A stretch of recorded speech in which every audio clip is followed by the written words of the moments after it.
What's going on, Jerome's? Happy Friday, and mock draft season is in full effect, yes, but it is really cool how some of these legacy outlets are putting out long-form mock drafts, 7-rounders, and Vinny Iyer over the Sporting News. Let's go. And also it's interesting to see different perspectives, and they're all a little bit different, and I think it's important because I know that when you come across a mock draft or a take on a player, like someone will say that a guy is a first round pick or a third round pick, and you're like, no, he's a third rounder or a first rounder, respectively. I disagree there, but disagreement is good because this is the most inexact science out there, or one of them, right? And everything is subjective. And also, I think it's good to check your ego sometimes because a lot of people see like, this player is never going to get to here.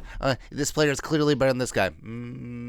Just because someone has a different take on a player after seeing similar information doesn't mean that they're wrong. Doesn't mean that you're wrong either, but that's goes into the subjectiveness. So firing this thing up, 7-round mock draft. Let's go. So starting at the top. The Vikings double down on wide receiver. It's not the 2 wide receivers that you think. Anyways, 1, Panthers, C.J. Stroud, yes. Bryce Young, Texans, Will Anderson, Mr. Anderson. Colts go Richardson. Kata going to the Seahawks. Tyree going to Lions. I know that a lot of people mock, again, like I said, check your ego and stuff, but then also I'm just like, hey, this is what happens. But Tyree Wilson to the Lions. A lot of people mock edge to the Lions. I don't see, like, they have so many other needs. Like, Gonzo would make a ton of more sense here at corner because you got Hutchinson. I think Houston is going to be a stud in this league. You saw what he did in limited work last year, coming in as a late-round pick. But, yeah. 7 Raiders. So the Raiders pass up on Will Levis. They go Gonzo in this spot. The Falcons, Miles Murphy. The Bears, Skoronski stays in Chicagoland. 10 Eagles, Paris Johnson Jr. Kick him inside at center, replacing Semolino, and then eventually he'll take over at right tackle for Lane Johnson, who's getting paid like $70 million this year, which is funny. Quentin Johnston, as well as Treylon Burks. That's a nice duo for whoever the hell is going to be quarterback there. Addison for the Texans. First you buy the house, then you buy the insurance. No, that's but receiving option for who they take? Stroud, right? Bryce Young. Oh, yeah, because Stroud went 1. Yeah, I'm really good at paying attention. That's how I roll. 13, Brian Branch. A lot of people don't like Brian Branch. I love Brian Branch, man. And him and our guy, Rob Salah. Rob Salah's defense is going to be fantastic. Joey Porter Jr., JPJ going to the Patriots. Michael Meyer did Packers. Witherspoon going to the Commies. I would be tempted to trade up for Witherspoon. I know the Vikings don't have a lot of draft picks, but I would be so tempted to go Witherspoon. I think he's just going to be a dog in this league. He's really solid, man. Broad Jones Steelers, but John goes Alliance. That sucks. I hate that pick because now we have to play him twice a year. Levis goes to the Bucks, and again, if Levis gets this far, I think Kwesi should be working the phones, maybe moving up in this spot. I don't think there's trades in this mock draft though. Seahawks, JSN working the slot with Lockett and Metcalf. Also D. Eskridge. Let's go. Zay Flowers goes to Chargers. Cam Smith goes to the Ravens. So basically, this board broke about as bad as possible for the Vikings. This would be a clear trade down spot, but like we said, there's no trades in this spot. I love me some Trenton Simpson, and I think that he is a perfectly fine consolation prize at 23. This is what he wrote. The Vikings have a big void in the middle of the defense. They should covet Smith's toughness and speed, to which cover allow ground, make plenty of plays, and coverage against the run. And against the run. But Trent Simpson, freak athlete, used to be an edge rusher, like paired up with Miles Murphy, kicked inside in 2022. 13 sacks, 23 tackles for loss in his 3-year career in Clemson. Freak athlete, great in man coverage, still learning the position. But him and Asamoah going forward, that would be a hell of a duo.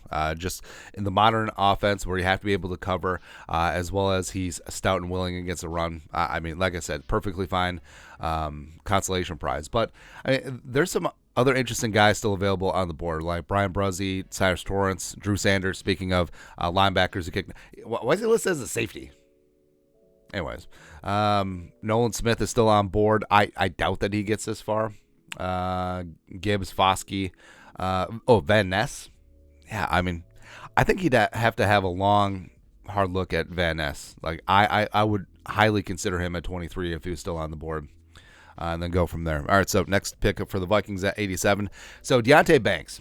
Now, again, it's tough to say is like, hey, this guy will never get here. I mean, I feel like that's too egotistical to say that, but I think it's highly unlikely that Banks gets out of the top 40, 45, 50 picks. But, I mean, if the Vikings can score Deontay Banks in the third round, that would be a hell of a get. 6 foot, $197, long and physical, love his agility, tough, physical, sure tackler, would bring an energy and buzz to this defense that they need. 72 PFF grade in 2022, 71.4 quarterback rating with thrown at, 8 passes broken up, 1 interception. Getting some more depth in the cornerback room, because you saw how depth was tested last year, would be an absolute great get, especially in the third round in this spot. Next up, fourth round, sticking with Maryland, pride of College Park, Raheem Jarrett, wide receiver from Maryland, 6 foot, $192. Now, he's not getting as much love and praise as some of the other wide receivers, and frankly, all right, so the Vikings, spoiler, take 2 wide receivers. I would actually flip the placement of both these guys, but is what it is. But Jarrett Raheem, 5-star recruit, originally was going to LSU, stayed close to home in Maryland, and he's built different. Like, he's built almost more like a running back, sort of like a Devin Duvernay type player, but more of an athlete right now than a precise route runner. He's great after the catch as well. Does need a lot of work and refinement, but just getting him as a plus athlete, 4.44, 40, 7.89 RAS. It would be really interesting to add him to the wide receiver mix. And like we said, wide receiver 2 is low-key a little bit more of a need than people realize, because KJ is in a contract year and probably isn't going to get the bag here in Minnesota, since the Vikings have so many other mouths to feed. But in terms of other receivers, so like Hutchinson is out here like a true X receiver, and then also Mingo is out here as well, Tyler Scott. So, I mean, it's more of a, what type of a receiver do you want at this stage? Joe Tippmann would be really interesting as offensive lineman here. So, I don't know, sort of pick and choose. Next up, into the 5th round. So you have nose tackle Jalen Redmond coming in out of Oklahoma, 6'2", 291. So he tested really well in college.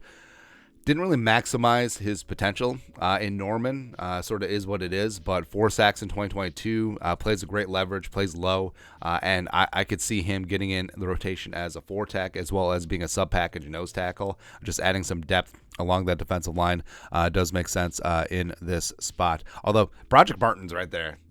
I love Mount Martin, man. He's like, again, Redmond's going to be a sub-package nose tackle. If you want a true blue nose tackle, Project Martin, just plant his ass in the middle of that defense. Woo!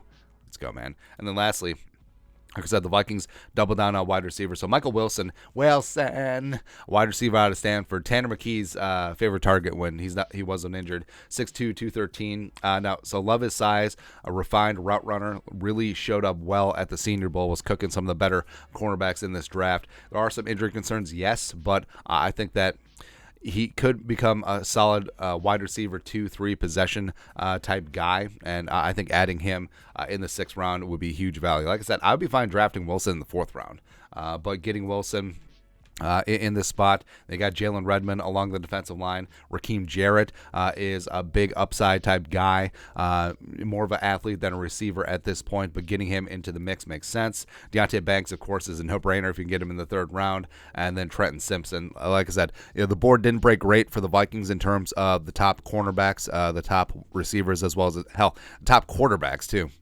Kind of weird, but I love me some Trenton Simpson. I think that he'll be the Energizer Bunny on that defense. Him and Asamoah are going to operate the middle for many years to come, and we'll go from there. But that's it. 7-round Vikings mock draft from the Sporting News. The Vikings go linebacker early, double up on receiver. Let us know your thoughts and our thoughts and their thoughts in the comment section below. Subscribe for daily Vikings takes. Want to support the work? Put a little something in the Venmo. But till next time, Skull Production Value.